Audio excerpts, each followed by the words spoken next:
Kehormatan MK hari ini akan memeriksa 3 hakim terkait laporan atas putusan perkara syarat Capres-Cawapres.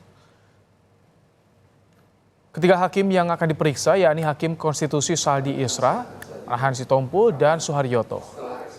Selain 3 hakim MK, Majelis Kehormatan juga akan memeriksa 3 pelapor. Dalam persidangan kemarin, Majelis Kehormatan telah memeriksa Ketua MK Anwar Usman.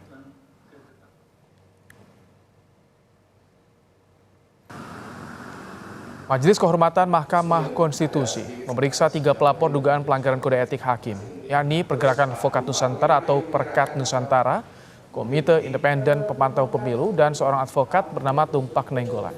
Koordinator Perkat Nusantara menilai Ketua MK Anwar Usman melanggar prinsip independensi dan prinsip ketidakberpihakan dalam memutus perkara batas usia Capres-Cawapres karena memiliki hubungan keluarga dengan Presiden Jokowi dan bacawa Pres Gibran yang diuntungkan dengan putusan MK itu. Perkat meminta Ketua MK Anwar Usman diberhentikan secara tidak hormat.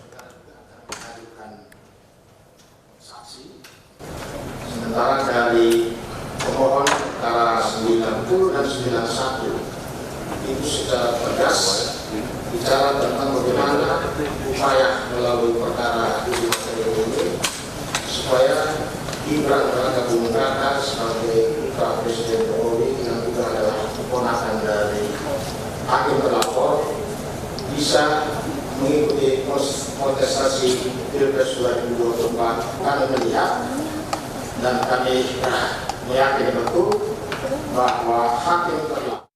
Ketua Majelis Kehormatan Mahkamah Konstitusi Jimli Asyidiki akan kembali memanggil Ketua MK Anwar Usman untuk dimintai keterangannya pada Jumat pekan ini, Saudara. Anwar akan dimintai keterangannya soal proses administrasi yang dilakukan oleh Hakim MK dalam proses pengambilan keputusan. Sebelumnya, Anwar Usman sudah menjalani sidang dugaan pelanggaran kode etik pada Selasa kemarin. Kita akan panggil sekali lagi Pak Anwar Usman. Ya, jadi yang pertama dia dan terakhir panggil lagi. Nah, kemungkinan Pak Arief juga kita panggil. Nah, kemudian Panitera kita panggil khusus juga. Karena ini ada kaitan dengan tugasnya Panitera. Ya, ada beberapa isu yang terkait dengan dia. Soal prosedur administrasi, soal misalnya prosedur persidangan. Jadi ada 10 isu tadi yang sudah saya bacakan. Dengar kan? 10 isu itu. Nah, salah satu di antaranya itu ada kaitan dengan soal administrasi ini. Nah, kita mau panggil.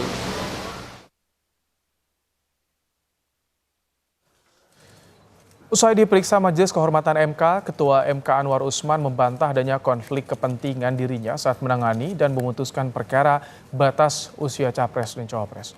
Usman menyebut dalam memutus perkara ini terkait norma yang berlaku untuk warga negara Indonesia, tidak hanya terkait keponakannya Gibran Raka Buming Raka. Oh, nggak ada, ini pengadilan norma, bukan pengadilan fakta. Oh, ya benar, keluarga bangsa Indonesia. Gitu.